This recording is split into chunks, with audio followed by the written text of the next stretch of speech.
कौन सा? यथार्थवादी चरण। तो हमने यहां तक पूरा देख लिया। अब चलते हैं यथार्थवादी या रणनीतिक यथार्थवादिता का दौर क्या है 71 से 91, इस पे चर्चा करते हैं। इतनी जल्दी धन्यवाद नहीं। चलिए एक शीर्षक बना लीजिए सभी लोग। विदेश नीति का दूसरा चरण क्या है? रणनीतिक यथार्थवाद का दौर या यथार्थवादी चरण दौर 1971 से लेकर 1990 तक कह सकते हो आप एक तरह से। स्ट्रैटेजिक रियलिज्म,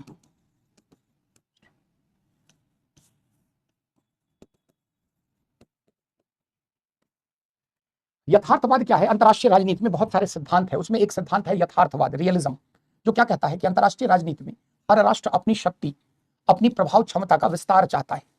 हर राष्ट्र क्या चाहता है? अंतरराष्ट्रीय मंच पर अपना प्रभाव जमाने का, अपने क्षेत्र का विस्तार करने का, अपने प्रभुत्व का विस्तार करने, और राष्ट्र की यह यथार्थवादी प्रवृत्ति होती है और इस कारण सदैव युद्ध जैसी परिस्थितियां बनती है। इसलिए जो यथार्थवादी सिद्धांत है वो क्या कहता है? राष्ट्रों को अपनी सुरक्षा, अपनी सामरिकता का ध्यान रखना चाहिए, क्योंकि अंतरराष्ट्रीय मंच पर हर समय परिस्थितियां जो है वह शक्ति संतुलन से संबंधित रहती है। 1970 तक आते आते हमारी जो विदेश नीति का पहला दौर था उसकी कुछ कमियां दिखाई पड़ने लगी। जैसे पड़ोस में अगर आप देखें तो चीन का धीरे धीरे उदय होने लगा और चीन ने परमाणु परीक्षण कर लिया। चीन ने 62 में हम पर युद्ध किया और 65 तक आते आते चीन ने परमाणु परीक्षण कर लिया।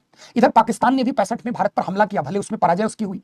और 60 के दशक में भारत के विरुद्ध में पाकिस्तान, चाइना और अमेरिका, इनके मध्य गठजोड़ बढ़ने लगा। इधर पूर्वी पाकिस्तान जो अभी बांग्लादेश है, आप सभी जानते हैं इतना कि पहले पाकिस्तान का दो पार्ट था, एक पश्चिमी पाकिस्तान जो वर्तमान का पाकिस्तान है और दूसरा पूर्वी पाकिस्तान, बांग्लादेश जिसको आप कहते हैं। तो पूर्वी पाकिस्तान में समस्याएं 1950 के दशक से ही उठने लगी। क्या समस्याएं थी? ये भारत पाकिस्तान संबंध में हम लोग थोड़ा डिटेल पढ़ेंगे, अभी संक्षिप्त आप समझे। पाकिस्तान का ये जो पूर्वी पाकिस्तान था जिसको आप बांग्लादेश कहते हैं, बेसिकली वह बड़ा ही, वहां का समीकरण आप देखिए कि मुस्लिम आबादी है परंतु भाषाई आधार पर वे बांग्ला बोलते हैं। संस्कृति भाषा के आधार पर पश्चिमी पाकिस्तान से बहुत भिन्नता है। पश्चिमी पाकिस्तान में अगर आप देखें तो उर्दू पंजाबी भाषा बोली जाती है। शासन प्रशासन अगर आप देखें तो पश्चिमी और पूर्वी पाकिस्तान में अधिकतर दखलंदाजी किसकी थी? पश्चिमी पाकिस्तान की थी। सोचिए कि कैसा सीमा विस्तार हुआ, कैसा विभाजन हुआ कि एक क्षेत्र से दूसरे क्षेत्र में लगभग 1700 किलोमीटर की दूरी थी, जो अभी का पाकिस्तान है। और पहले बांग्लादेश किस नाम से जाना जाता था? पूर्वी पाकिस्तान के नाम से। तो सोचिए कि दोनों के मध्य लगभग 1700 किलोमीटर की भौगोलिक दूरी थी। ऐसी स्थिति में पाकिस्तान, जो पश्चिमी पाकिस्तान है यानी वर्तमान का पाकिस्तान, उसको सदैव यह भय रहता था कि पूर्वी पाकिस्तान का कहीं भारत में विलय ना हो जाए, कहीं पूर्वी पाकिस्तान में कोई विद्रोह ना हो जाए। क्योंकि जब पाकिस्तान ने राष्ट्रीय भाषा के रूप में उर्दू को घोषित किया तो इसका विरोध होने लगा पूर्वी पाकिस्तान यानी वर्तमान के बांग्लादेश में, क्योंकि वहां अधिकतर लोग क्या बोलते थे? बांग्ला। तो यह समस्या धीरे धीरे प्रारंभ हुई और वहां पर मुक्ति वाहिनी सेना का गठन होता है शेख मुजीबुर रहमान के नेतृत्व में, जो धीरे धीरे बांग्लादेश के आजादी के लिए आंदोलन स्टार्ट होता है। अब पाकिस्तान की जो आर्मी है वो इसको दबाने का प्रयास करती है कि ऐसा ना हो कि पूर्वी पाकिस्तान एक पृथक स्वतंत्र राष्ट्र बन जाए और भारत कहीं इसको सह न दे दे। ऐसी स्थिति में पाकिस्तान की मिलिट्री के द्वारा पूर्वी पाकिस्तान में बहुत अत्याचार, अन्याय किया गया। वहां के हजारों लोगों को प्रताड़ित किया गया, कईयों की हत्या की गई, नेतृत्व को दबाने की कोशिश की गई। मान लीजिए हमारे पड़ोस में अगर ये सब स्थितियां विपरीत होंगी तो बहुत सारे हिंदू या अन्य जो है विजातीय समूह वो पूर्वी पाकिस्तान यानी बांग्लादेश से भागकर भारत की सीमा में घुसने लगे। ऐसी स्थिति में हमें एक नई समस्याओं का सामना करना पड़ा। तो भारत ने अपनी सीमा की सुरक्षा के मद्देनजर, अपनी आंतरिक सुरक्षा के समक्ष उत्पन्न चुनौतियों के मद्देनजर पूर्वी पाकिस्तान में हस्तक्षेप किया और बांग्लादेश एक राष्ट्र के रूप में अंतरराष्ट्रीय मंच पर 1971 में आया। 65 की हार पाकिस्तान के लिए कड़ा सबक थी, लेकिन जैसे ही 71 में पाकिस्तान के दो टुकड़े हो गए और पूर्वी पाकिस्तान एक स्वतंत्र राष्ट्र बन गया, अब पाकिस्तान की नीति निर्माताओं को भारत के विरुद्ध जो है एक षड्यंत्र का मौका मिल गया। और ऐसी स्थिति में अंतरराष्ट्रीय मंच पर पाकिस्तान, अमेरिका और चाइना की निकटता और बढ़ गई। ये सब बातें कब की हो रही है? 70 के बाद। 71 में बांग्लादेश का अभ्युदय होता है अंतरराष्ट्रीय मंच पर एक नए राष्ट्र के रूप में, और भारत की मदद से ही। भारत का बांग्लादेश आज तक ऋणी है कि बांग्लादेश को एक राष्ट्र के रूप में अंतरराष्ट्रीय मंच पर स्थापित करने में भारत की प्रबल भूमिका रही है। अब देखिए यहीं पर शक्ति संतुलन को लेकर समस्या आ गई। बंगाल की खाड़ी में पाकिस्तान की सेना की मदद के लिए अमेरिका का 7th फ्लीट, जो 7वां उसकी तट सुरक्षा संबंधित नौसैन्य बेड़ा है, वह धीरे धीरे बंगाल की खाड़ी की तरफ कूच करने वाला था। ऐसी स्थिति में आनन फानन में हमें लगा कि हमारे सामने विकल्प क्या है। तो भारत ने रशिया के साथ, भारत ने यूएसएसआर तभी हुआ करता था, यूएसएसआर के साथ एक फ्रेंडशिप ट्रीटी की, है ना, पीस, फ्रेंडशिप एंड कॉपरेशन की ट्रीटी, जो बाद में स्ट्रेटेजिक ट्रीटी के रूप में आ गई। अब यहीं से देखिए भारत के पास विकल्प का अभाव था। अमेरिका, चाइना, पाकिस्तान के बढ़ते गठजोड़ के तहत अब बहुत हो गया आदर्शवादिता का दौर। अब हमें लगा वास्तविकता में जो अंतरराष्ट्रीय राजनीति जो चाहती है हमें वैसा करना होगा। यही यथार्थवाद है कि हम अपनी शांति सुरक्षा के मद्देनजर कोई ना कोई प्रयास करें। और यहीं से अंतरराष्ट्रीय स्तर पर धीरे धीरे भारत की विदेश नीति जो है परिवर्तित हुई, शिफ्ट हुई, और वह अब रणनीतिक यथार्थवाद की तरफ बढ़ी। भारत ने जैसे ही यूएसएसआर के साथ समझौता किया, अमेरिका को एक मौका मिल गया भारत के विरुद्ध अंतरराष्ट्रीय मंच पर मुहिम चलाने का कि देखो भैया, जो गुटनिरपेक्षता के आंदोलन का नेतृत्व करता देश था, जो हमेशा यह ढोल पीटता था कि दोनों शक्ति संतुलन की राजनीति से पृथक रखकर, दोनों शक्ति के खेमों गुटों से दूर रखकर गुट निरपेक्षता की नीति को अपनाया जाए और कई राष्ट्रों को प्रेरित कर रहा था, आज वो खुद यूएसएसआर के पाले में चला गया है और भारत के विरुद्ध अंतरराष्ट्रीय स्तर पर अमेरिका ने षड्यंत्र करना स्टार्ट किया। अब देखिए धीरे धीरे 70 के दशक में हमारी परिस्थितियां विपरीत कुछ होने लगी। अगर आप भारतीय अर्थव्यवस्था को भी पढ़ते हैं तो 70 तक आते आते गरीबी बहुत बढ़ी थी। ऐसी स्थिति में गरीबी हटाओ का नारा, जनसंख्या नियंत्रण के तमाम प्रयास असफल हो रहे थे, मुद्रास्फीति अत्यधिक बढ़ रही थी, सुरक्षा को लेकर चाइना ने परमाणु विस्फोट कर लिया और पाकिस्तान में परमाणु विस्फोट की दिशा में पाकिस्तान भी धीरे धीरे आगे बढ़ना चाह रहा था। ऐसी स्थिति में हमें लगा कि अब हमें करना क्या चाहिए। भारत ने अपनी सुरक्षा के मद्देनजर 1974 में पहला पोखरण में परमाणु विस्फोट कर दुनिया को अपनी परमाणु शक्ति क्षमता से लैस होने का सबूत दिया। और जैसे ही भारत ने परमाणु विस्फोट किया, अमेरिका को और बहाना मिल गया कि भारत जो है वह दक्षिण एशिया में क्षेत्रीय शांति सुरक्षा स्थायित्व के लिए खतरा उत्पन्न कर रहा। चीन ने जब परमाणु विस्फोट किया तो अमेरिका को इससे कोई फर्क नहीं पड़ा, उससे दक्षिण एशिया की शांति सुरक्षा स्थायित्व को लगता है जैसे बल मिल गया। लेकिन जैसे ही भारत ने पहला परमाणु परीक्षण पोखरण में 1974 में किया, अमेरिका ने अंतरराष्ट्रीय मंच पर लॉबी करनी स्टार्ट की और भारत पर आर्थिक प्रतिबंध, भारत पर प्रौद्योगिकी हस्तांतरण को लेकर तमाम जो है वो प्रतिषेध या प्रतिबंध इंपोज कर दिए। अब भारतीय प्रधानमंत्री इंदिरा गांधी उस समय थी, उन्हें लगा कि कुछ ना कुछ विदेश नीति के स्तर पर कुछ परिवर्तन किया जाए और भारतीय प्रधानमंत्री ने अमेरिका का दौरा किया। अमेरिकी राष्ट्रपति ने प्रधानमंत्री, हमारी तत्कालीन प्रधानमंत्री इंदिरा गांधी से मिलने से भी मना कर दिया और ऐसी स्थिति में भारत को लगा कि बहुत हो गया। कहीं ना कहीं रणनीतिक यथार्थवाद के दौर में धीरे धीरे सैन्य क्षमता का विस्तार, धीरे धीरे रक्षा एवं प्रौद्योगिकी के क्षेत्र में निर्माण की पहल के जरिए भारत 71 के बाद आदर्शवाद की नीति को पूर्णतः भारत ने कभी नहीं छोड़ा। आज भी हमारी विदेश नीति के आधारभूत स्तंभ, लेकिन थोड़ा जैसा विश्व राजनीति डिमांड कर रही थी उसके अनुरूप हमने आर्थिक क्षमता के विकास के साथ साथ सैन्य या सामरिक क्षमता के विकास के लिए काम किया। यही वो दौर था जब भारत यूएसएसआर के बीच मित्रता बढ़ी। भारत ने रूस से भारी मात्रा में अस्त्र शस्त्र, हथियार या प्रौद्योगिकी का आयात किया और भारत सोवियत रूस मित्रता इस अवधि में और चरम स्तर पर देखी गई। ये जो पूरी की पूरी यथार्थवादी चरण है, इसने भारतीय विदेश नीति में एक नई छाप, एक नई पहचान को स्थापित किया कि भारत जो पहले बहुत आदर्शवादिता के आधार पर विदेश नीति संचालित कर रहा था, उसकी विदेश नीति में बदलाव हुए। अगर हम अपने नागरिकों की सुरक्षा न कर पाए तो फिर कैसी विदेश नीति? अगर हम अपनी सीमा की सुरक्षा न कर पाए, अगर हम अपने क्षेत्र, जिस क्षेत्र में हम दुनिया के जिस भाग में रहते हैं, अगर वहां हमें चुनौतियां मिलने लगी हमें अपने पड़ोसी राष्ट्रों से, फिर हमारी विदेश नीति कहीं ना कहीं असफल होगी। इसलिए भारतीय विदेश नीति में तत्कालीन परिस्थितियों को भांपते हुए हमने आदर्शवादिता से हटकर रणनीतिक यथार्थवाद की ओर रुख किया। रणनीतिक यथार्थवाद में हमने क्या किया? धीरे धीरे आर्थिक क्षमता का विकास करना है, धीरे धीरे सैन्य क्षमता का विकास करना है। हमने परमाणु परीक्षण किया, हमने अंतरराष्ट्रीय मंच पर कई राष्ट्रों के साथ सहयोग के लिए प्रयास किया। माना कि अमेरिका हमें उपेक्षा की दृष्टि से देख रहा था, परंतु भारत ने अमेरिका के साथ भी मित्रता की पहल की, भले इसमें हमें निराशा मिली। यानी ये जो दौर था हमारी विदेश नीति में गुट निरपेक्षता, पंचशील, शांतिपूर्ण सहअस्तित्व, जो आदर्शवादी गुण थे, उससे हटकर इस अवधि में हमने आचरण किया। तो ये जो विदेश नीति का दौर था, इंदिरा गांधी जैसी शख्सियत को इसका श्रेय जाता है कि उन्होंने रियलिज्म की तरफ भारतीय विदेश नीति का रुख मोड़ा। और अगर हम वैसा तत्कालीन समय नहीं करते तो हो सकता था कि आज हमारी सुरक्षा को लेकर बहुत सारी समस्याएं उत्पन्न हो जाती। अगर पड़ोस में पूर्वी पाकिस्तान के रूप में अगर एक राष्ट्र मौजूद रहता, पाकिस्तान का एक भाग मौजूद रहता, तो हमारी समस्याएं और विकराल होती। तो ये जो अवधि है यह भारत की विदेश नीति का एक अहम पड़ाव है, जहां भारतीय विदेश नीति में आदर्शवादिता के स्थान पर एक व्यावहारिक रणनीति पर बल दिया गया। जो यथार्थवाद है वो वास्तविकता को से मुंह नहीं मोड़ता, वो कहता है कि जो परिस्थितियां हैं उसके अनुरूप आचरण करना है, आपको अपनी सुरक्षा की चिंताओं पर खर्च करना है, उस पर ध्यान देना है। बहुत ज्यादा शांति, सुरक्षा, निशस्त्रीकरण, गुट निरपेक्षता से कुछ होने वाला नहीं। और सच्चाई भी है कि जब 62 में चाइना ने हम पर हमला किया या 65 में पाकिस्तान के द्वारा हम पर हमला किया, तो गुट निरपेक्ष आंदोलन भले ही अपने आरंभिक चरण में था, लेकिन गुट निरपेक्ष राष्ट्रों ने भारत के विरुद्ध हुए इस हमले का कोई कड़ा प्रतिक्रिया नहीं दिया। अब आप सोच सकते हैं कि अगर जिस गुट निरपेक्षता को लेकर भारत ने अंतरराष्ट्रीय मंच पर अपनी एक छवि बनाई, राष्ट्रों को एक व्यवहार्य विकल्प सुझाया, उन राष्ट्रों ने भी भारत के इस कठिन दौर में भारत की मदद नहीं की। ऐसी स्थिति में लगा कि बहुत हो गया गुट निरपेक्षता, पंचशील, शांतिपूर्ण अस्तित्व की संकल्पना। अब हमें क्या करना है? यथार्थवादी जो व्यवहार्यता में किसी राष्ट्र को शक्ति संतुलन की राजनीति में इन्वॉल्व होने के लिए करना चाहिए, हमें उस पर ध्यान देने की जरूरत है। और यही विदेश नीति का एक अहम मोड़ है जिसको हम समझते हैं। लिखते हैं थोड़ा इसके बारे में, मैं डिक्टेशन ही देता हूं, लिखिए। हाँ लिखो बच्चों, सभी लोग, कमेंट कम है ना, लिखिए। शीर्षक बना लो, रणनीतिक यथार्थवाद का दौर या यथार्थवादी चरण। लिखिए। 1970 के पश्चात, 1970 के पश्चात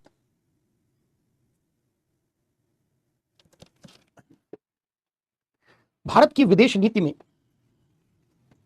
1970 के पश्चात भारत की विदेश नीति में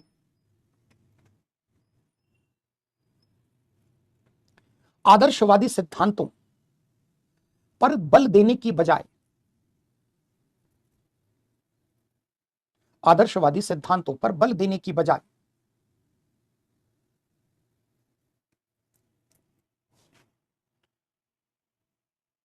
रणनीतिक यथार्थवाद का एक नया दौर प्रारंभ हुआ। रणनीतिक यथार्थवाद का एक नया दौर प्रारंभ हुआ। 1960 के दशक में भारत चीन युद्ध, भारत पाकिस्तान युद्ध, 1960 के दशक में भारत चीन युद्ध, भारत पाक युद्ध, चीन द्वारा परमाणु परीक्षण, चीन द्वारा परमाणु परीक्षण,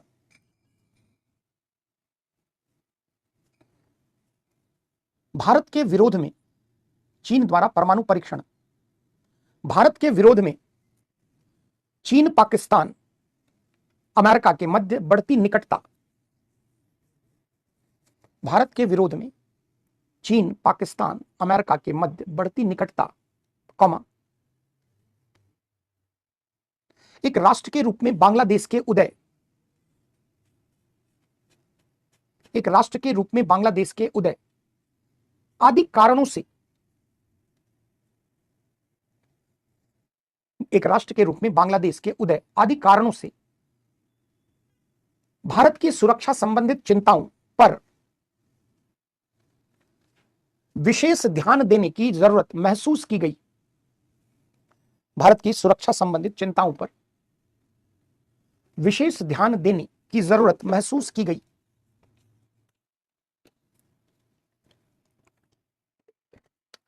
पड़ोस में चीन जैसे शत्रुतापूर्ण राष्ट्र के पास परमाणु शक्ति, पड़ोस में चीन जैसे शत्रुतापूर्ण राष्ट्र के पास परमाणु शक्ति की उपस्थिति के कारण भारत ने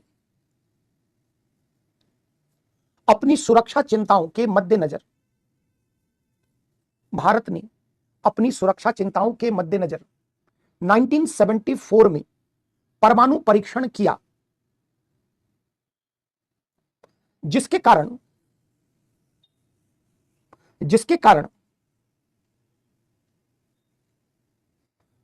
अमेरिका के नेतृत्व में अंतर्राष्ट्रीय समुदाय द्वारा 1974 में भारत ने परमाणु परीक्षण किया, जिसके कारण अमेरिका के नेतृत्व में अंतर्राष्ट्रीय समुदाय द्वारा भारत पर आर्थिक प्रतिबंध लगाने के साथ साथ, अमेरिका के नेतृत्व में अंतर्राष्ट्रीय समुदाय द्वारा भारत पर आर्थिक प्रतिबंध लगाने के साथ साथ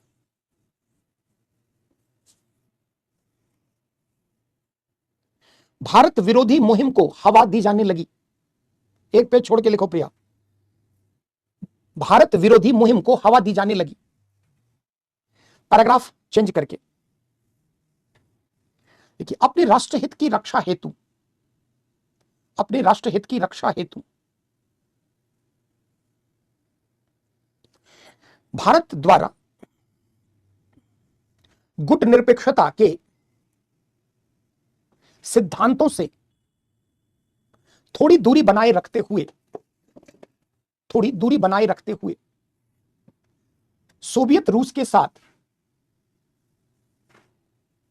शांति सहयोग एवं मित्रता की संधि 1971 में की गई।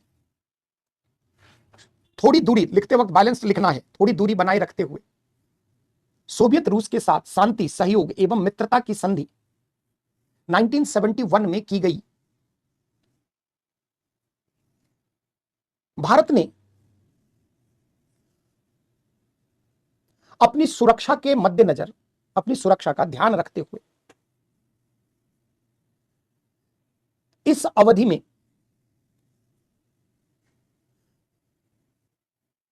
भारत ने अपनी सुरक्षा का ध्यान रखते हुए इस अवधि में, अवधि क्या है 71 से 90 तक, इस अवधि में सैन्य आधुनिकीकरण, रक्षा के क्षेत्र में प्रौद्योगिकी विकास पर बल, रक्षा के क्षेत्र में प्रौद्योगिकी विकास पर बल, सोवियत रूस से भारी मात्रा में सैन्य उपकरण की खरीद, सोवियत रूस से भारी मात्रा में सैन्य उपकरण की खरीद के साथ साथ धीरे धीरे अपनी घरेलू आर्थिक क्षमता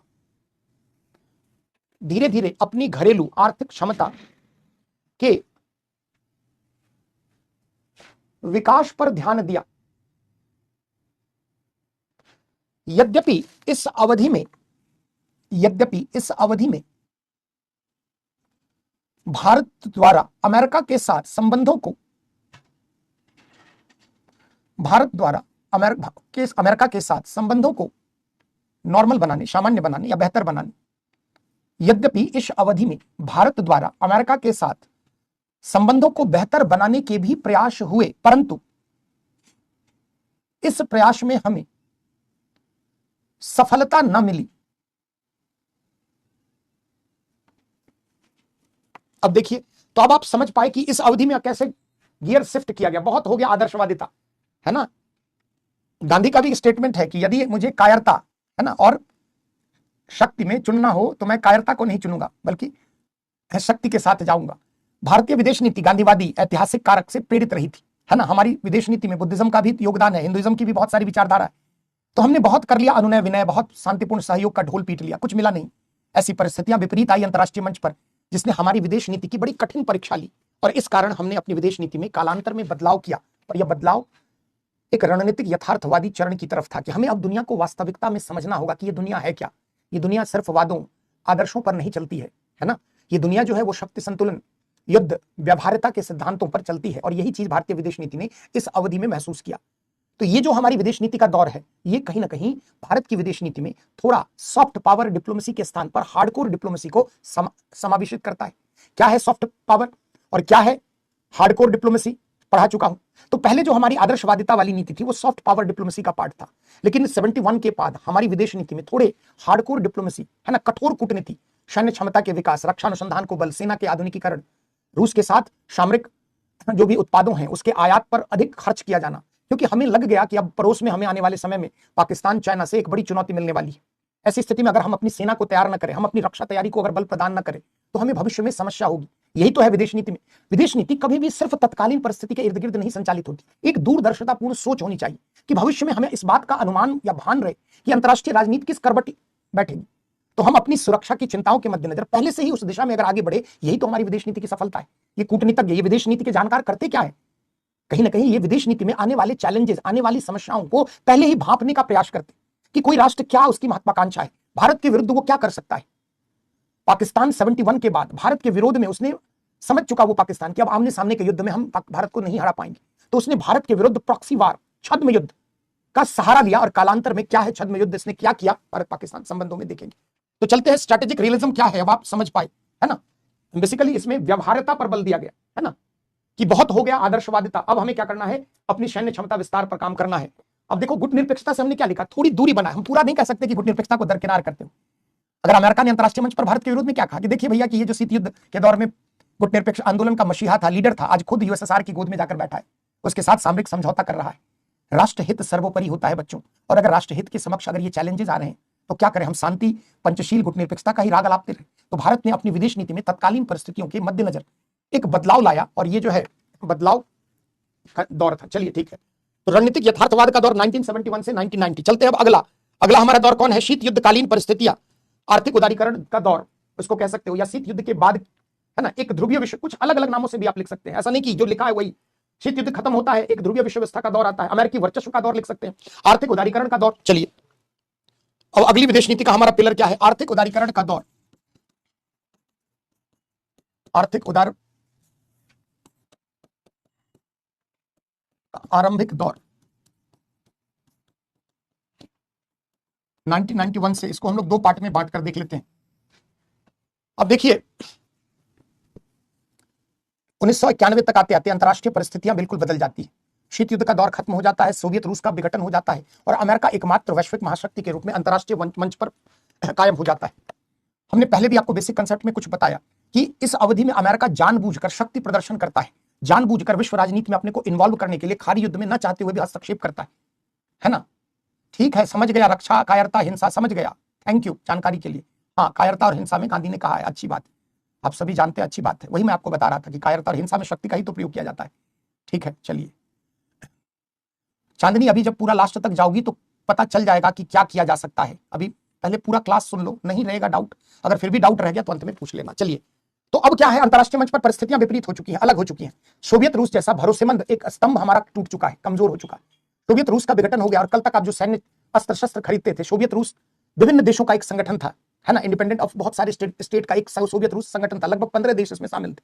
तो कल जो रक्षा अस्त्र शस्त्र बनाता था, तो कहीं पर कोई उत्पाद का एक पार्ट बनता था किसी अन्य कंट्री में दूसरा, जो सोवियत रूस के अंतर्गत थे। ऐसी स्थिति में अब भारत के लिए चिंता बढ़ गई कि भारत और अमेरिका के मध्य 70 के बाद से ही संबंध खराब चल रहे थे। अब अमेरिकी वर्चस्व का एक दौर आया अंतरराष्ट्रीय मंच पर। अब आर्थिक उदारीकरण की नीतियां, निजीकरण, वैश्वीकरण, उदारीकरण जैसी प्रघटना भारत ही नहीं दुनिया के हर मंच देशों में अब इस प्रकार की परिघटना जो है वो देखी जाने लगी। 90 तक आते आते घरेलू अर्थव्यवस्था के समक्ष बहुत सारी ऋणात्मक परिस्थितियां बन गई। आप सब इकोनॉमिक्स में पढ़ते हैं कि हमने क्यों नई आर्थिक नीति को अपनाया। न्यू इकोनॉमिक पॉलिसी को अपनाने के पीछे कारण क्या था कि हमारे यहाँ मुद्रास्फीति बहुत बढ़ गई थी, हमें अपना सोना गिरवी रखना पड़ा, हमें अपने तेल के लिए जो हमें पैसा देना है, हमारे राजकोष में उतना पैसा नहीं था, हमने अपनी घरेलू अर्थव्यवस्था को बहुत संरक्षित रखा था, इसके कारण उसका विकास अवरुद्ध हो गया था।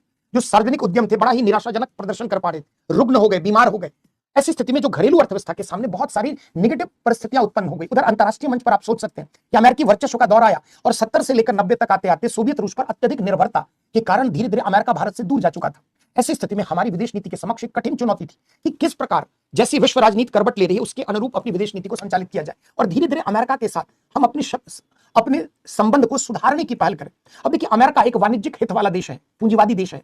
पूरी दुनिया में मुक्त बाजार प्रणाली, पूंजीवादी आर्थिक प्रणाली के विकास का सबसे पक्षधर राष्ट्र अमेरिका है। अब 91 के बाद जैसे जैसे अंतरराष्ट्रीय मंच पर वैश्वीकरण जैसी प्रघटना सामने आने लगी, अब रणनीतिक मोर्चों पर सामरिकता पर कम ध्यान देकर आर्थिक विकास पर अधिक ध्यान देने की बात आई कि बहुत हो गया, अब अपनी रक्षा सुरक्षा संबंधित तैयारी, अब वैश्वीकरण का दौर आया। ऐसी स्थिति में अब दुनिया की अर्थव्यवस्थाएं क्या हो रही है, एकीकृत हो रही है। घरेलू अर्थव्यवस्था को हम अंतरराष्ट्रीय अर्थव्यवस्था के साथ क्या कर रहे हैं, क्लब कर रहे हैं, जोड़ रहे हैं।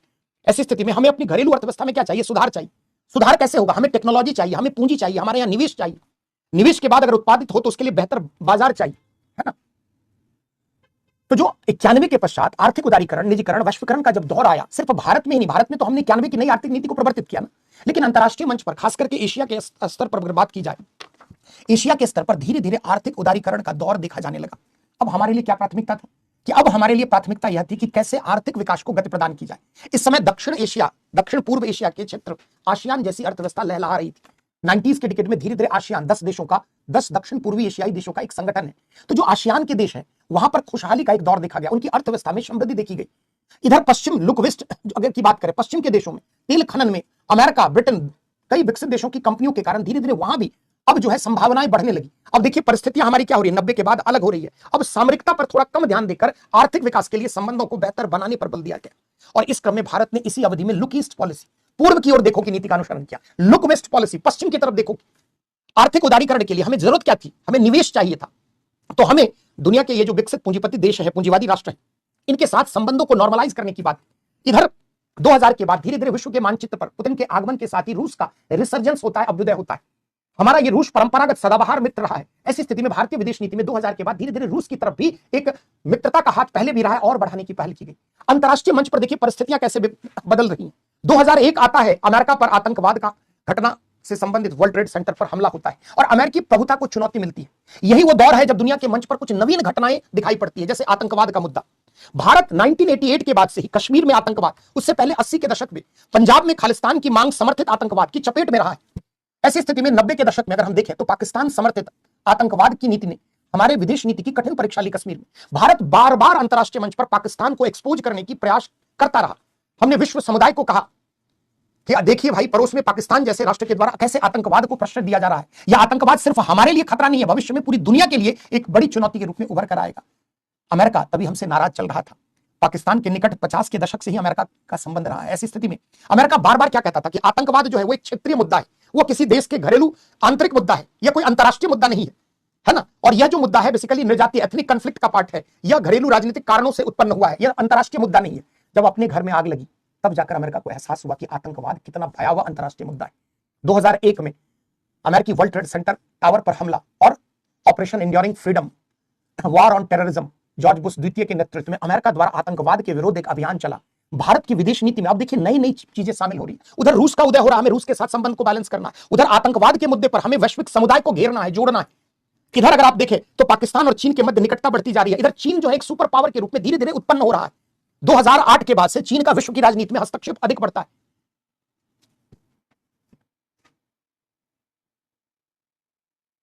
और भारतीय विदेश नीति के समक्ष ये सब नए चैलेंजेस आ जाते हैं। जब नई चुनौतियां होंगी, नई समस्याएं आएंगी, तभी तो आप अपनी विदेश नीति में गियर शिफ्ट करेंगे। ये वो दौर था जब भारत की विदेश नीति अंतरराष्ट्रीय मंच पर उत्पन्न नवीन परिस्थितियों के अनुरूप, खास करके आर्थिक उदारीकरण के कारण, हमने लुक ईस्ट पॉलिसी को इंट्रोड्यूस किया। क्या है look east policy? Look west policy पड़ोस में हमारे विरुद्ध जो घटनाक्रम घटित हो रहा था उसको समझाने के लिए, उसको शांत करने के लिए गुजराल डॉक्ट्रिन के जैसे अपने पड़ोसी राष्ट्रों के साथ संबंध को सुधारने की पहल की गई। यानी अगर हम इस अवधि की बात करें तो इस अवधि में हमने क्या क्या किया, मोटे तौर पर आप समझें कि अमेरिका के साथ, यूएसए के साथ संबंध को बेहतर बनाने की सार्थक पहल,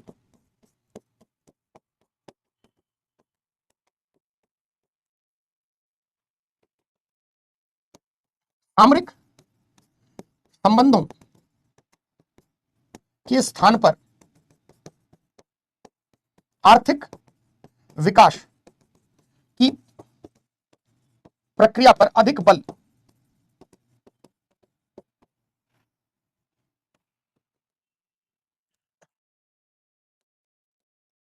दक्षिण पूर्व एशियाई देशों के साथ बेहतर संबंध स्थापना हेतु look east policy, look east, अभी लिखवाऊंगा सब, चिंता ना करो, पहले समझो। पश्चिम एशिया या मध्य पूर्व, खाड़ी देश भी कहते हैं उसको, मध्य पूर्व देशों के साथ बेहतर संबंध हेतु लुक वेस्ट पॉलिसी, अपने पड़ोसी देशों के साथ बेहतर संबंध स्थापना के लिए गुजराल डॉक्ट्रिन क्या है सब समझेंगे। पड़ोसी देशों संबंध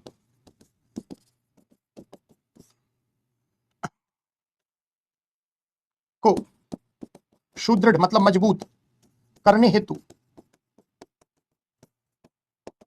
गुजराल डॉक्ट्रिन आतंकवाद के मुद्दे पर विश्व समुदाय का ध्यान आकर्षित करने की पहल, चीन को प्रतिसंतुलित, चीन के उदय के कारण उत्पन्न चुनौतियों का ध्यान रखते हुए उसे काउंटर बैलेंस, प्रतिसंतुलित करने की पहल, विश्व व्यापार में भारत की प्रभावी उपस्थिति बनाने का प्रयास, रूस के साथ संबंधों को नए स्वरूप में विकसित,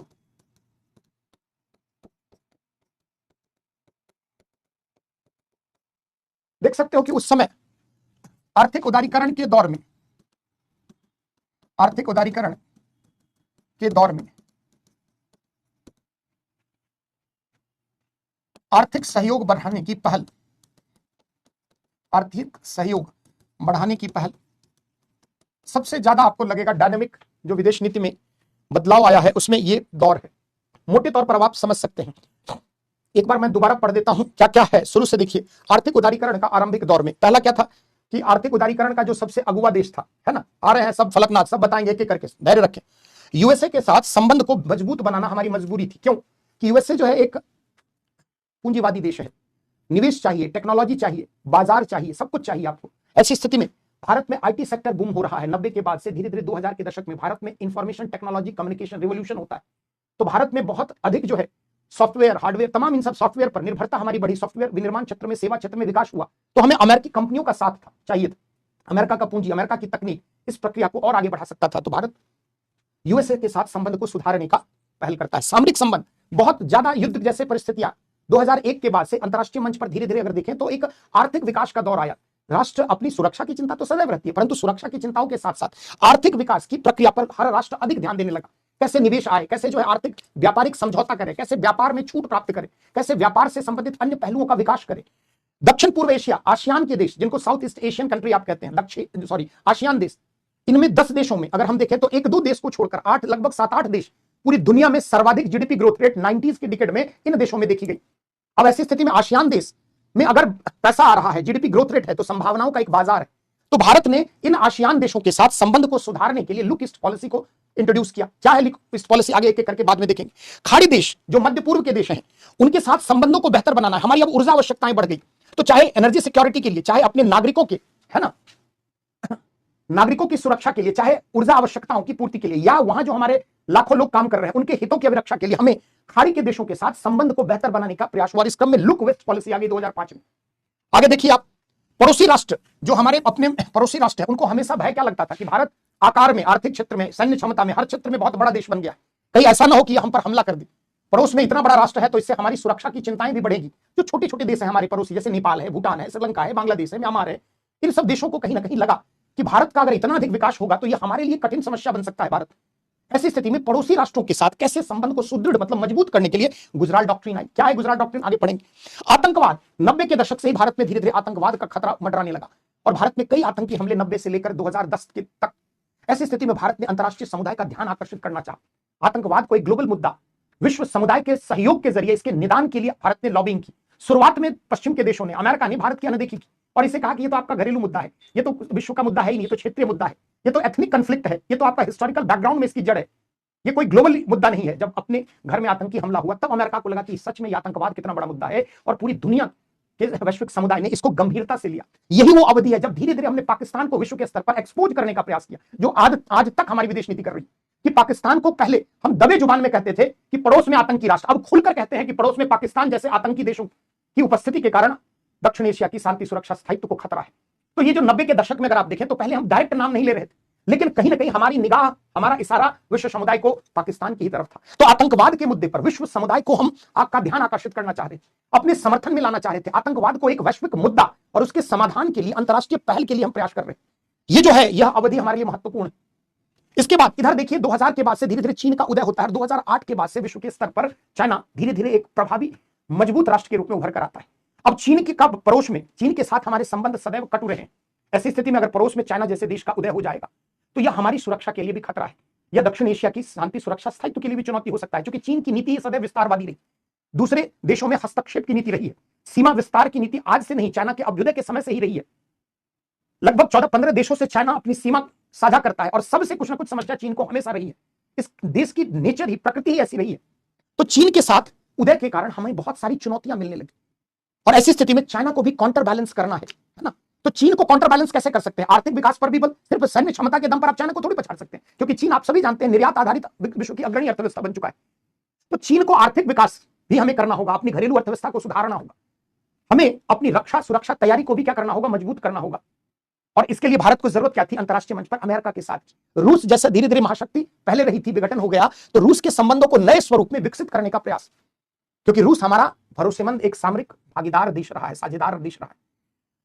विश्व व्यापार एक नए स्वरूप में वर्ल्ड ट्रेड ऑर्गेनाइजेशन आता है और दुनिया के व्यापारों में विकसित और विकासशील देशों के मध्य, तीसरी दुनिया के मध्य समस्याएं भी बढ़नी स्टार्ट होती है। जैसे जैसे उदारीकरण का दौर विकसित होता है, व्यापार संबंधित चुनौतियां भी बहुत सारी आने लगती है। हमें अपने किसानों के हित की चिंता है, हमें विकसित और विकासशील और तीसरी दुनिया के देशों के हितों की चिंता है। ऐसी स्थिति में अंतरराष्ट्रीय मंच पर भारत ने विकसित देशों के विरुद्ध आर्थिक रूप से उन्हें घेरने की कोशिश की और ये सब हमारी विदेश नीति में इस अवधि में आप देख सकते हैं।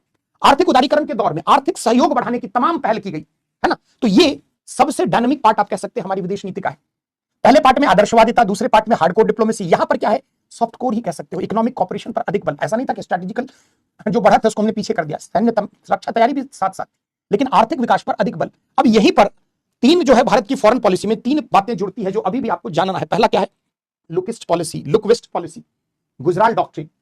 यहां तक कहीं कोई समस्या नोट कर लिया आपने सभी, जिनको समझ में नहीं आया मैं पढ़ देता हूं। चीन के उदय के कारण उत्पन्न चुनौतियों का ध्यान रखते हुए उसे प्रतिसंतुलित करने की पहल, काउंटर बैलेंस करने की पहल, विश्व व्यापार में भारत की प्रभावी उपस्थिति बनाने का प्रयास, रूस के साथ संबंधों को नए स्वरूप में विकसित करने का प्रयास, रूस के साथ संबंधों को नए स्वरूप में विकसित करने का प्रयास। यहां क्या लिखा है? आर्थिक उदारीकरण के दौर में आर्थिक सहयोग बढ़ाने की पहल। आर्थिक सहयोग समझते हैं ना क्या? जैसे बहुत सारे व्यापारिक बाधाओं को दूर करना है, बहुत सारे देशों के साथ व्यापार समझौता करना है। सेपा सुना होगा, कॉम्प्रिहेंसिव इकोनॉमिक पार्टनरशिप एग्रीमेंट। बहुत सारे देशों के साथ भारत ने सेपा किया है, समग्र आर्थिक भागीदारी समझौता। C for comprehensive, E for economic, P for partnership, A for agreement. कई देशों को भारत ने क्या कही कि आपको हम काउंटरवीलिंग ड्यूटी कम लगाएंगे, हमें भी आप कम लगाइए। ये वो दौर था जब भारतीय विदेश नीति ने इन तमाम मोर्चों पर काम किया और बहुत डायनेमिक फेज यह रहा है। अब इस अवधि में 2-3 बातें जो विदेश नीति में हमारी शामिल हुई उस पर अलग से बच्चों चर्चा कर लेते हैं।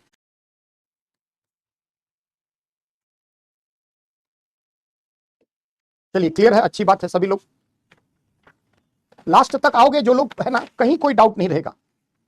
चलिए ठीक। ऑफिशियली लॉन्च कब होता है? 1992 में, है ना। इसका लुक ईस्ट पॉलिसी उद्देश्य क्या था कि जो आसियान देश हैं,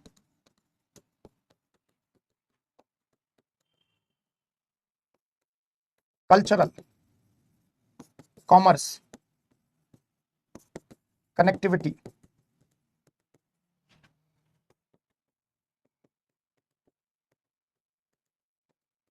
कैपेसिटी बिल्डअप, पहले इन 3 पर बल दिया गया, बाद में इसको 1992 से भारतीय विदेश नीति के अंतर्गत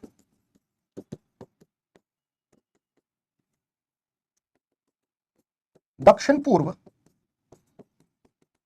एशिया के देशों के साथ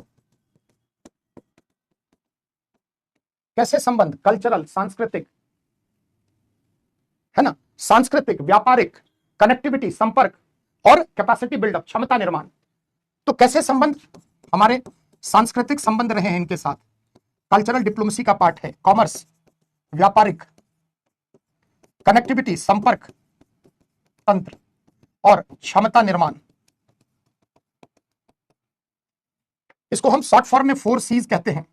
4 C's का फॉर्मूला, पहले 3 C's पर काम किया गया, बाद में कैपेसिटी बिल्डअप ऐड हुआ। तो लुक ईस्ट पॉलिसी कब आता है? 1992 में, 1992 में।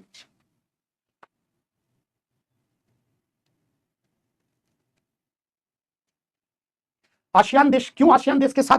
तो आसियान देशों का जीडीपी ग्रोथ रेट पूरी दुनिया में उस समय सर्वाधिक था।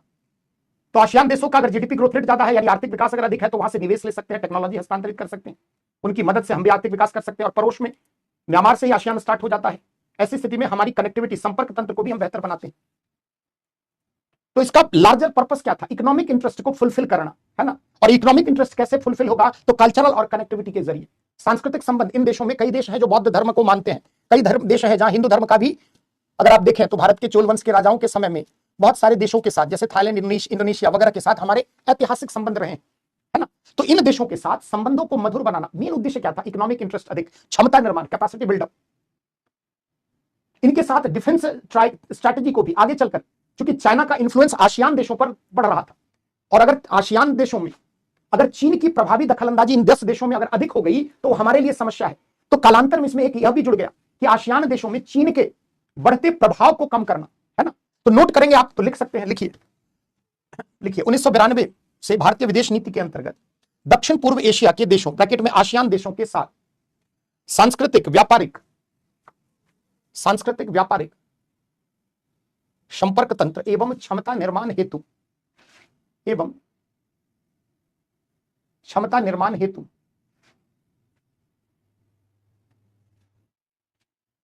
एलईपी, शॉर्ट फॉर्म लिखो, लुक ईस्ट पॉलिसी लाई गई।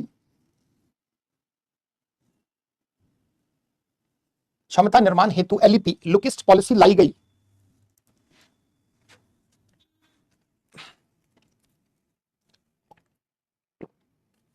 देखिए, उल्लेखनीय है कि 1990 के दशक में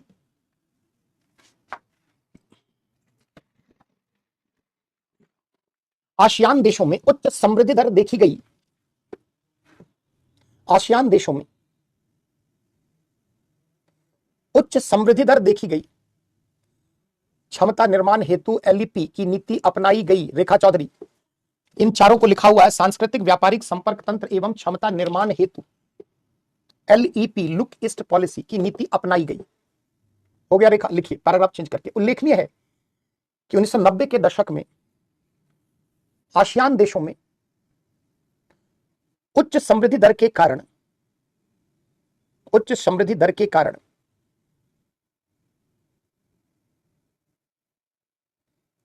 भारत को निवेश प्रौद्योगिकी हस्तांतरण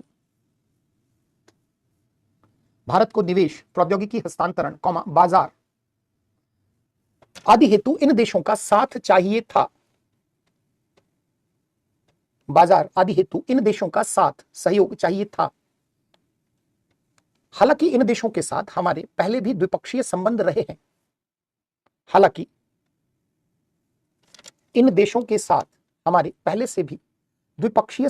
हैं। परंतु आसियान देशों में धीरे धीरे चीन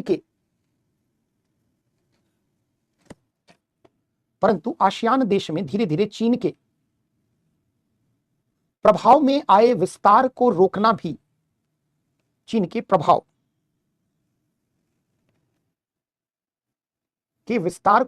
भी भारत के लिए जरूरी था। अतः भारत ने एलईपी के जरिए, लुक ईस्ट पॉलिसी के जरिए, एलईपी के जरिए इस दिशा में प्रयास किए।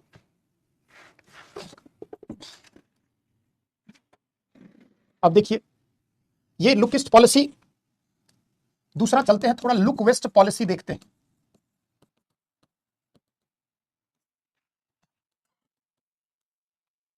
पूर्व की ओर देखो, मतलब दक्षिण पूर्व एशिया की तरफ, आसियान देशों की तरफ। अभी वर्तमान सरकार का एक्ट ईस्ट पॉलिसी है। क्या है वो आगे हम लोग समझेंगे। लुक वेस्ट पॉलिसी, जैसे 90 के दशक में ही खाड़ी देशों में हस्तक्षेप और 90 से लेकर 2005-7 तक आते आते खाड़ी देशों का धीरे धीरे कायाकल्प होने लगा। पश्चिमी पूंजीवादी विकसित देशों के पैसों या निवेश के कारण धीरे धीरे मध्य पूर्व के इन देशों में आर्थिक संपन्नता आती गई। तेल के निर्यात के कारण इनकी इकोनॉमी जो है वो धीरे धीरे मजबूत होती चली गई।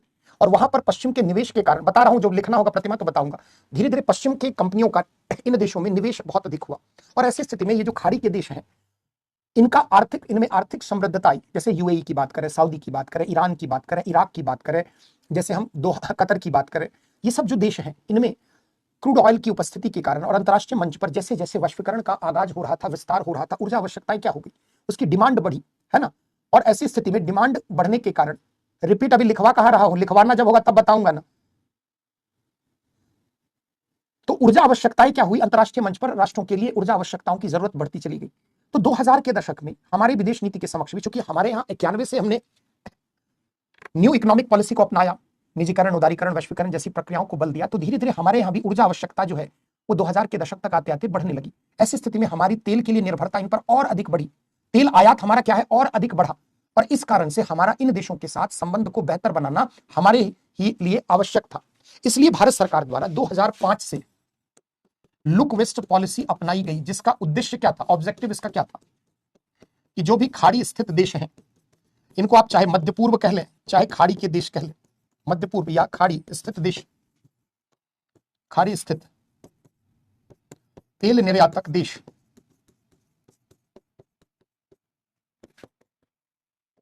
इनके साथ संबंधों को बेहतर बनाना है ना। जैसे किस लिए क्या क्या करना है, तो अपनी एनर्जी सिक्योरिटी, ऊर्जा सुरक्षा हेतु,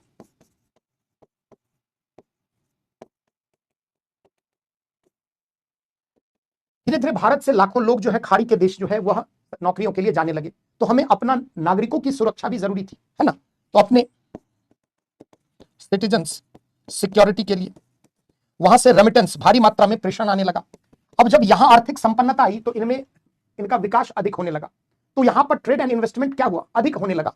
तो ट्रेड एंड इन्वेस्टमेंट की अपॉर्चुनिटी यहां क्रिएट हुई। ये देश अधिक समृद्ध हुए तो पैसा इन्होंने दुनिया के विभिन्न देशों में निवेश करना स्टार्ट किया। तो जो हमारा इन देशों में संपन्नता आई, उसके कारण ट्रेड एंड इन्वेस्टमेंट के लिए भी हमें लुक वेस्ट पॉलिसी में इन देशों का साथ चाहिए था। दूसरा, पाकिस्तान, इन मुस्लिम राष्ट्रों के साथ पाकिस्तान के संबंध मधुर रहे थे। और जब भी आतंकवाद के मुद्दे पर पाकिस्तान को घेरने का प्रयास किया जाता था भारत सरकार द्वारा, तो कहीं ना कहीं ये जो मध्य पूर्व के अधिकांश देश हैं वो भारत के विरोध में पाकिस्तान के समर्थन में अपनी राय रखते थे, क्योंकि इस्लामिक जगत होने के कारण, पाकिस्तान की इन राष्ट्रों से निकटता धर्म के आधार पर होने के कारण, या पाकिस्तान के इन खाड़ी स्थित अधिकांश देशों के साथ बेहतर संबंध होने के कारण, जब भी भारत विरोधी मुहिम को लेकर, पाकिस्तान के द्वारा किए गए किसी भी भारत विरोधी मुहिम को लेकर अगर भारत वहां पर कोई भी आवाज उठाता था, ऐसी स्थिति में पाकिस्तान के समर्थन में खाड़ी के देश आ जाते थे। तो भारत के लिए जरूरी क्या था कि इन देशों के साथ एक diplomatic relation, foreign strategic tie up किया जाए, इनको विश्वास में लाया जाए। कहीं ना कहीं भारत के प्रति इनमें जो अविश्वास की भावना है, पाकिस्तान के प्रति जो विश्वास की भावना है, उसको कम करके वैदेशिक संबंधों को मजबूत किया जाए, है ना। तो ये भी हमारे लिए जरूरी था कि हम ट्रेड एंड इन्वेस्टमेंट के साथ साथ हम फॉरेन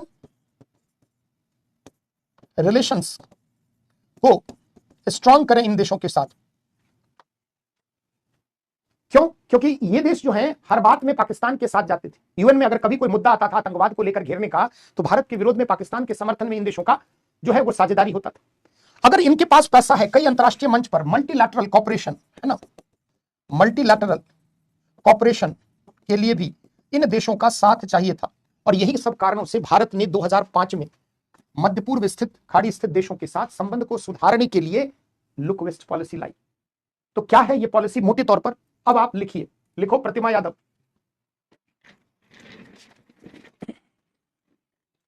लिखिए,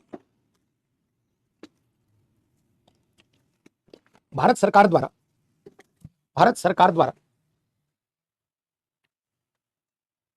मध्य पूर्व या खाड़ी स्थित तेल निर्यातक देशों,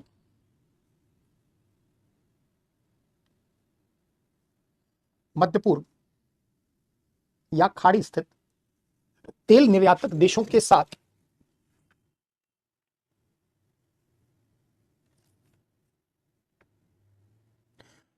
विभिन्न क्षेत्रों में सहयोग हेतु लुक वेस्ट की पॉलिसी 2005 से अपनाई गई। विभिन्न क्षेत्रों में सहयोग हेतु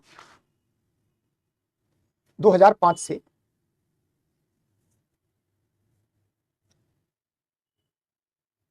लुक वेस्ट पॉलिसी अपनाई गई। इस नीति के अंतर्गत मुख्यतया निम्न बातों पर अधिक बल दिया गया। इस नीति के अंतर्गत मुख्यतया निम्न बातों पर अधिक बल दिया गया। पहला, ऊर्जा सुरक्षा के क्षेत्र में सहयोग को बढ़ाने हेतु, ऊर्जा सुरक्षा के क्षेत्र में सहयोग को बढ़ाने हेतु। दूसरा, व्यापार एवं वाणिज्यिक विकास व निवेश हेतु, व्यापार एवं वाणिज्यिक विकास व निवेश हेतु इन राष्ट्रों का साथ। इतना धीरे लिखाने के बाद जिसका छूट जाता है वो अपने लिखने पर बहुत काम करें, वरना यूपीएससी में 10 क्वेश्चन नहीं लिख पाओगे, है ना। आपको कितने शब्द लिखने हैं इस बात का भी आपको ध्यान रहे, है ना। 10 नंबर के 10 सवाल है, 150 शब्द में लिखना है। 1500 शब्द हुआ। कोई हिंदी माध्यम का रेयर ही छात्र होगा जो 150 से 150 में लिख देगा। जनरली 180-200 शब्द से कम आप नहीं लिखते हैं। तो कहने को 1500 शब्द रिक्वायरमेंट है, लिखते हैं आप 1800 से 2000 शब्द 10 क्वेश्चन में। और 10 क्वेश्चन में 15 नंबर के हैं, 250 शब्द में लिखना है, और आप वहां 300-325 शब्द लिख कर आते हैं मिनिमम औसत छात्र जो है। तो वहां पर ऑफिशियली 10 क्वेश्चन 250 शब्द यानी 2500 शब्द प्लस 1500, 4000 वर्ड हो गए। 25 शब्द नहीं लिखते हैं तो बहुत गंभीर समस्या आने वाले समय में होने वाली है ना। ऐसे बच्चे 10-12 क्वेश्चन से ज्यादा कभी नहीं लिख पाएंगे परीक्षा में। हम लोगों की जो स्पीड है बाय डिफॉल्ट है, रात के 2 बजे भी नींद से उठाओगे तो उतनी ही स्पीड में बोलेंगे, क्योंकि हमने जीवन में और कोई काम ही नहीं किया। पढ़ने पढ़ाने यही हमारा काम है, सुबह से लेकर रात तक। तो हमारी जो स्पीड है ना वह बिल्कुल अनुकूल है। तो जो समझाते हैं तो एक एक बातें, है ना। और पहले 5 तो जाता भी नहीं है। 2 घंटे में 10 से पानी तक नहीं पीते हैं उस घंटे। एग्जामिनर सर पीट लेता है, क्या लिख सब कुछ एनसीईआरटी आपका कंठस्थ हो जाएगा। कुछ तो आप खुद से करो, कम से कम शक है हम आपको और कंटिन्यू करें, है ना। स्पीड में जो अंतिम घंटे की हैंडराइटिंग होती है ना, हम लोग भी बहुत जगह लंबे दूरी बड़े बड़े एग्जाम की कॉपी चेक करने का अनुभव लेकर बैठे, हम खुद समझ जाते एग्जामिनर, ओह अंतिम घंटे में इसने लिखा है, क्या लिखा है ये वही जान पाएगा। है ना। तो याद रखना है कि आप जब भी लिखने, ये सब एक एक चीज के लिए रणनीति शब्द का अर्थ क्या है भैया, खाली पढ़ना रटना ही थोड़ी एग्जाम सफलता के लिए एक एक छोटी से छोटी और बड़ी से बड़ी बात का ध्यान रखना। चलिए, जो लोग स्पीड में लिख पा रहे हैं अच्छी बात है ना। मैं देख रहा हूं इस बैच में 2-4 बच्चे, इतना मैं धीरे बोलने लगा हूं। आज मैं ऑफलाइन क्लास ले रहा था, मुझे बच्चे कहने लगे सर इतना धीरे क्यों लिखा रहे हैं। तो मैंने कहा कि ये हमारे संकल्प बैच का कमाल है ना, वहां फिर भी छूट जाता है, अब भगवान ही भरोसा है। चलिए, अब हो गया बहुत। स्पीड देखो, ऑप्टिमम स्पीड, तमन्ना मतोड़िया कोई काम नहीं देगा। सब स्ट्रैटेजी बना दी, थोड़ा डायग्राम। तो एग्जाम प्रस्तुतिकरण का गेम है। प्रेजेंटेशन, आपकी कॉपी ही आपके ज्ञान से एग्जामिनर को परिचित कराएगी। पढ़ने की कोई सीमा नहीं है, लिखते। हाँ, स्पीड, हम लोगों की स्पीड अच्छी है उनके लिए। अब इतना धीरे मैं बोलने लगा हूं कि मुझे खुद लगता है, फिर कई लोग लिखते सर दोबारा। ट्रेड एंड इन्वेस्टमेंट कह रहा था, अंतिम वाक्य कोई एक व्यक्ति लिखो, क्या बोला था।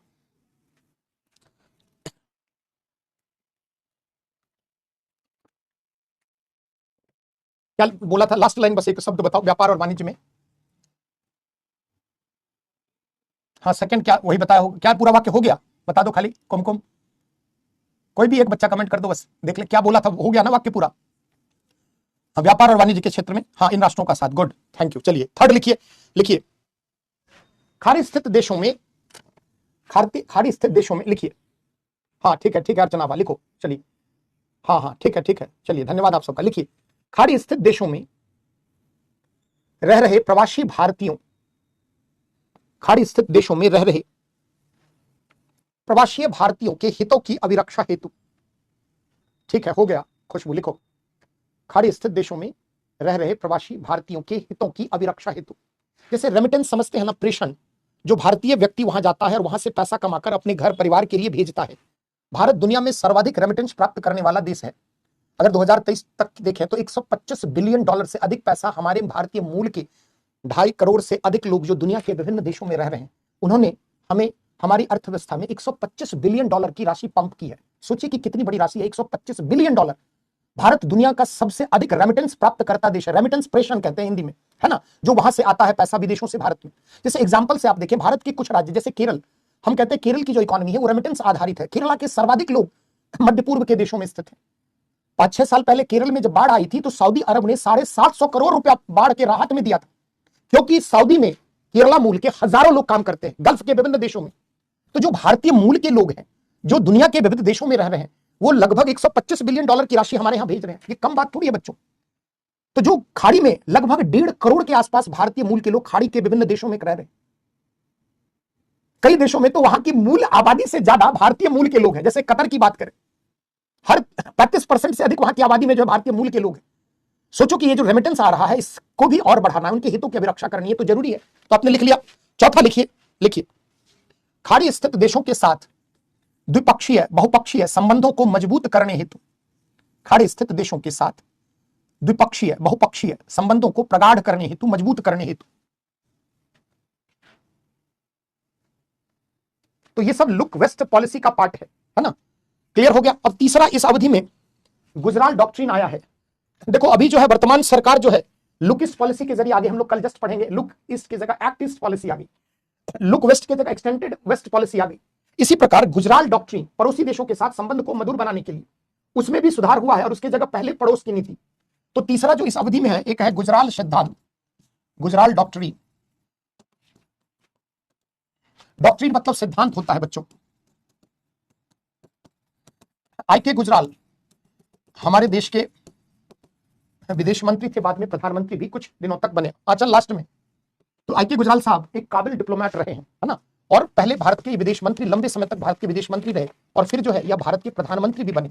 इन्होंने अपने रिजीम में भारत के पड़ोसी देशों के साथ संबंध को सुधारने के लिए गुजराल डॉक्ट्रिन दी। बेसिकली गुजराल डॉक्ट्रिन क्या है, समझे सार इसका, कि जो भारत के पड़ोसी में स्थित देश है उसमें चाइना और पाकिस्तान को छोड़कर, जैसे बांग्लादेश है, भूटान है, मालदीव है, नेपाल है, श्रीलंका है, इनके साथ जब हम वैदेशिक संबंध स्थापित करें तो रेसिप्रोकल एटीट्यूड न रखें कि उनसे हमें क्या फायदा हो रहा है, परस्पर लेन देन का ध्यान न रखें। जैसे भारत इनका बड़ा भाई है, जैसे जो ये देश है वो बिग ब्रदर सिंड्रोम इल्जाम लगाते हैं कि भारत जो है बड़ा भाई है, इसके नाते जो है हो सकता है कि वह हम पर कभी आधिपत्य भी करना चाहे। जैसे गुजराल साहब ने कहा कि पाकिस्तान और चीन को छोड़कर जो भी भारत के पड़ोस स्थित देश हैं, उन देशों के साथ जब हम संबंध स्थापित करें, वैदेशिक संबंध को कायम करें, तो परस्पर लाभ हानि की चिंता किए बिना कि हमें क्या फायदा हो रहा है इस बात पर ध्यान न देकर, है ना, थोड़ा बहुत उनके पाले में झुकते हुए, उनको प्राथमिकता प्रदान करते हुए अपनी विदेश नीति का संचालन करना चाहिए। यानी हमें प्रतिफल की इच्छा नहीं रखनी है कि भारत भूटान के साथ, अब सोचो भूटान कितना छोटा सा देश है, अब अगर हम भारत के लोग यह सोचने लगे कि भूटान के साथ टाई अप में हमें क्या फायदा होगा, कितना पैसा हम कमा लेंगे। भारत के पड़ोस में नेपाल है, छोटा सा राष्ट्र है। इन राष्ट्रों के साथ अगर हम मालदीव, इनके साथ अगर संबंध स्थापना करें तो प्रतिफल की इच्छा ना रखें कि बदले में हमें क्या लाभ मिलेगा, बल्कि एक बड़े भाई होने के नाते परस्पर लाभ हानि की चिंता किए बिना इनके साथ द्विपक्षीय संबंधों को बेहतर बनाने की प्रयास करना। देखिए, कहा जाता है आप पहले घर में मजबूत होते हैं, है ना। जैसे व्यवहार में आप देखें कि कोई व्यक्ति का कद पहले परिवार में उसकी प्रतिष्ठा से बढ़ता है, परिवार के बाद उसके पड़ोस में उसकी स्थिति क्या है, उससे उसका कद बढ़ता है, फिर उसकी मोहल्ले में क्या स्थिति है, उससे उसका कद बढ़ता है, फिर शहर, फिर राष्ट्रीय स्तर पर। तो किसी व्यक्ति का अगर अपने परिवार में ही दबदबा नहीं है या अपने पड़ोस के लोगों के साथ ही अच्छे संबंध नहीं है, तो फिर आपको अंतरराष्ट्रीय स्तर पर उभर पाने में समस्या आएगी। क्योंकि ये जो है, आप मित्र या शत्रु बना सकते हैं, जो पड़ोसी हैं वो सदा आपके वहीं रहेंगे। तो जितना जल्दी पड़ोसियों के साथ मधुर संबंध स्थापित कर लें उतना अच्छा है। जैसे भारत ने पाकिस्तान के साथ संबंधों को नॉर्मलाइज करना क्यों चाहा? हम एक विकासशील अर्थव्यवस्था है, हमें अपने आर्थिक विकास पर बल देना है, हमें तमाम वो प्रयास करने जिससे हम आर्थिक विकास पर ध्यान केंद्रित करें, न कि हमारा ध्यान सिर्फ होना चाहिए कि हम युद्ध करें पाकिस्तान से या पाकिस्तान के विरुद्ध आतंकी कार्रवाई का जवाब दें। तो ये सब घटनाएं भारत के आर्थिक विकास में बाधा डालती है, इसलिए कई बार भारत ने पाकिस्तान की तरफ नरम रुख रखा। तो जब पड़ोसी राष्ट्रों के साथ आपका संबंध बेहतर नहीं होगा तो कहीं ना कहीं शांति, सुरक्षा, स्थायित्व को खतरा आएगा, आपको सीमा के बाह्य सुरक्षा, आंतरिक सुरक्षा में चुनौतियां मिलेंगी। तो गुजराल डॉक्ट्रिन जो है वो अंतरराष्ट्रीय मंच पर इसी चीज के लिए आया कि पहले पड़ोस के साथ संबंध को बेहतर बनाना है, फिर क्षेत्रीय शक्ति के रूप में उदित होना है, फिर ग्रेट पावर के रूप में कॉन्टिनेंट के ऊपर आना है, और फिर महाशक्ति के रूप में पूरी दुनिया के मंच पर स्थापित होना है। अगर हम अपने पड़ोसियों के साथ ही उलझते रहेंगे, उन्हीं के साथ ईर्ष्या, उन्हीं के साथ शत्रुता रहेगी, तो फिर आर्थिक विकास की गति हमारी बाधित होगी। आज आप देख लीजिए कि बांग्लादेश को लेकर कितनी टेंशन हमारे यहां चल रही है, म्यांमार से हमें कितनी सारी समस्याएं देखनी पड़ रही, इधर श्रीलंका में चीन के हस्तक्षेप के कारण बहुत सारी समस्या, नेपाल का चाइना के पाले में झुकने के कारण समस्या, उधर पाकिस्तान चाइना हमेशा के लिए सरदर्द बना है। तो आज भारत की अपने पड़ोसी देशों के साथ, एक भूटान को छोड़कर अन्य किसी भी पड़ोसी देश के साथ हमारे संबंध उतने मधुर नहीं है। ये हमारी विदेश नीति की कठिन परीक्षा है कि आप घर परिवार में ही अगर आप लोगों को इकट्ठा रख पाने में अगर सफल नहीं है, तो फिर आप क्षेत्रीय स्तर पर कैसे उभर पाएंगे, फिर कैसे महादेश के स्तर पर और कैसे विश्व के स्तर पर। तो गुजराल डॉक्ट्रिन क्यों आया? पड़ोसी देशों के साथ संबंध को नॉर्मलाइज करने के लिए 1996 में नॉन रेसिप्रोकल, बदले की भावना, प्रतिफल की इच्छा रखे बिना उनके विरुद्ध में थोड़ा समर्थन देते हुए विदेश नीति का संचालन। तो नोट करते हैं बच्चों इसमें क्या है, बस 1996। अब देखो, जैसे भारत पाकिस्तान, भारत मान लो बांग्लादेश संबंध लिखेंगे, भारत म्यांमार संबंध, नेपाल भूटान संबंध लिखेंगे, तो उसमें हम एक बिंदु इसकी चर्चा करेंगे, उल्लेखनीय है कि भारत द्वारा गुजराल डॉक्ट्रिन और वर्तमान में आगे हम नई सरकार की पहले पड़ोस की नीति के तहत अपने पड़ोसी राष्ट्रों के साथ बेहतर संबंध स्थापना की प्रयास, तो वहां पर आप इसको लिख सकते हैं। चलिए लिखिए, गुजराल डॉक्ट्रिन लिखिए, लिखो श्याम खान लिखो, ठीक है।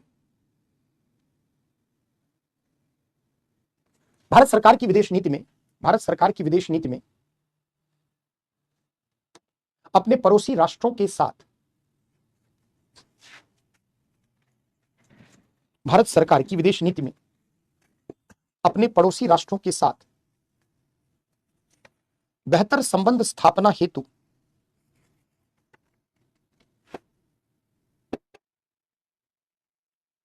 बेहतर संबंध स्थापना हेतु 1996 में गुजराल सिद्धांत, 1996 में 1996 में गुजराल सिद्धांत शामिल किया गया, गुजराल सिद्धांत शामिल किया।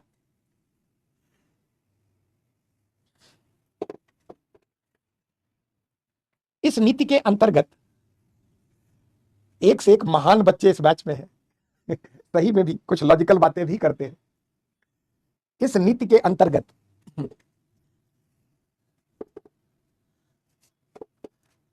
इस नीति के अंतर्गत दक्षिण एशिया में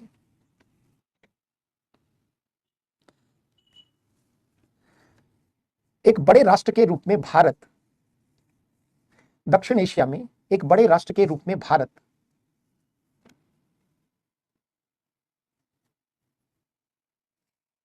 दक्षिण एशिया में एक बड़े राष्ट्र के रूप में भारत को स्वीकारते हुए पड़ोसी राष्ट्रों को पड़ोसी राष्ट्रों को कुछ रियायत देने की व्यवस्था की गई है। पड़ोसी राष्ट्रों को कुछ रियायत देने की व्यवस्था की गई है। पैराग्राफ चेंज करके, शांति, ओम शांति, सैम शांत हो जाओ। पैराग्राफ चेंज करके लिखिए बांग्लादेश, भूटान, मालदीव, नेपाल, बांग्लादेश, भूटान, मालदीव, नेपाल, श्रीलंका जैसे पड़ोसी राष्ट्रों के साथ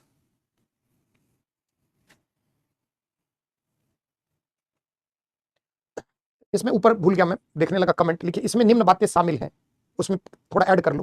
पहला जो लिख रहे हैं बांग्लादेश, भूटान, इससे पहले ऊपर लिख लें, इसमें निम्न बातों पर बल दिया गया है। इसमें निम्न बातों पर बल दिया गया है।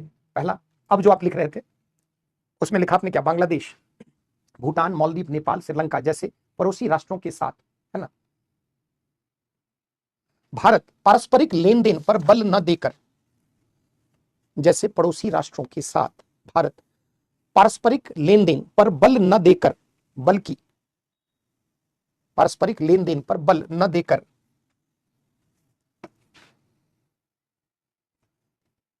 प्रतिफल की इच्छा रखे बिना, प्रतिफल की इच्छा रखे बिना, परस्पर विश्वास के दम पर, प्रतिफल की इच्छा, लास्ट में प्रवीण, प्रतिफल की इच्छा रखे बिना,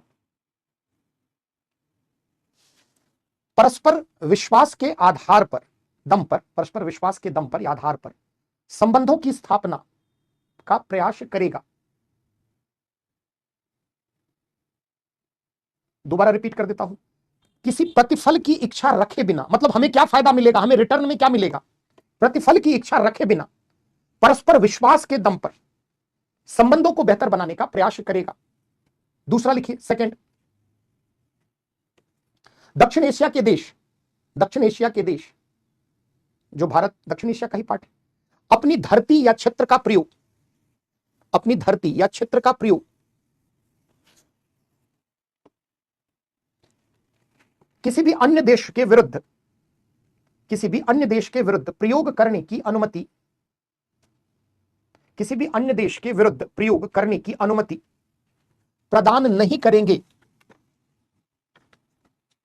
कहने का मतलब जैसे कोई भी देश, जैसे नेपाल अपनी धरती चाइना को उपलब्ध नहीं करेगा भारत के विरुद्ध कोई भी मुहिम चलाने के लिए, जो भूटान है या बांग्लादेश है, श्रीलंका है, मालदीव, ये अपनी धरती का प्रयोग भारत विरोधी मुहिम को चलाने के लिए, भारत पर हमला करने के लिए अपनी धरती का प्रयोग करने की अनुमति, इजाजत नहीं देंगे। क्लियर है। तीसरा, कुछ बातें पंचशील की भी यहां आ जाएगी, जैसे एक दूसरे के आंतरिक मामलों में हस्तक्षेप नहीं, एक दूसरे के आंतरिक मामलों में हस्तक्षेप नहीं, एक दूसरे के आंतरिक मामलों में हस्तक्षेप नहीं, एक दूसरे की क्षेत्रीय अखंडता, एक दूसरे की क्षेत्रीय अखंडता और संप्रभुता का सम्मान, एक दूसरे की क्षेत्रीय अखंडता एवं संप्रभुता का सम्मान, किसी भी विवाद का समाधान, किसी भी विवाद का समाधान शांतिपूर्ण प्रयासों, द्विपक्षीय वार्ताओं, समझौतों के द्वारा, द्विपक्षीय वार्ताओं, समझौतों के द्वारा।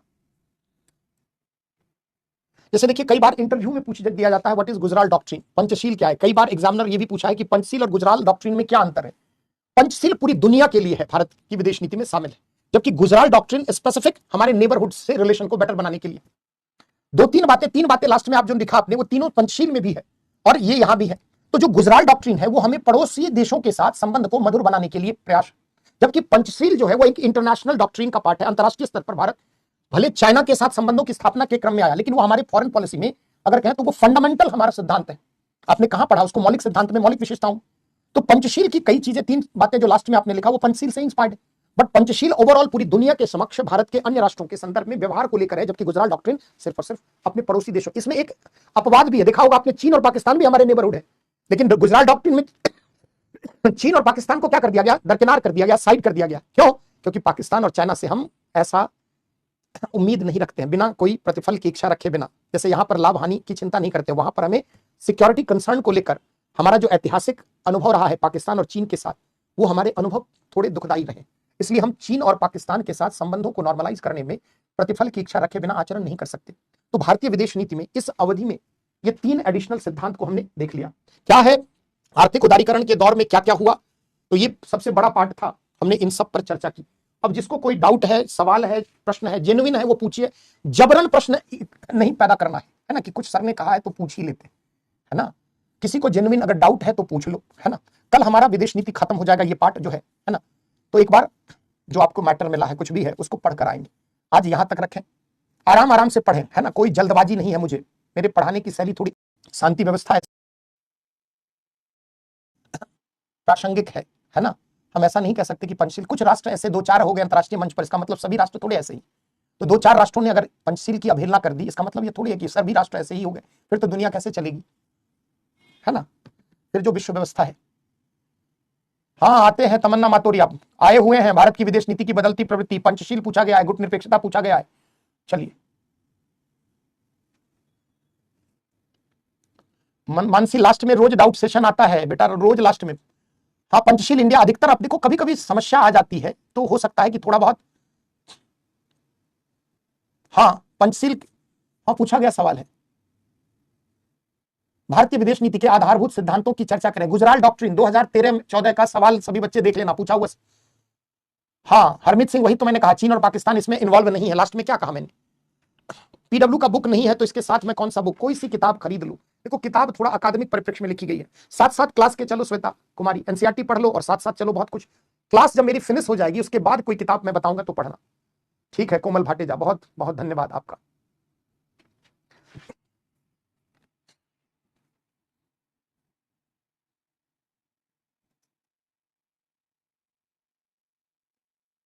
रहती है, लास्ट पढ़ो तो करंट छोड़कर एडिटोरियल पढ़ो, बेसिक कंसेप्ट क्लैरिटी करो। पहले एनसीईआरटी और रेफरेंस बुक पढ़ो, उसके बाद स्टैंडर्ड बुक्स पे आना। धीरे धीरे आंचल पटेल, धीरे धीरे आपको काम करना है।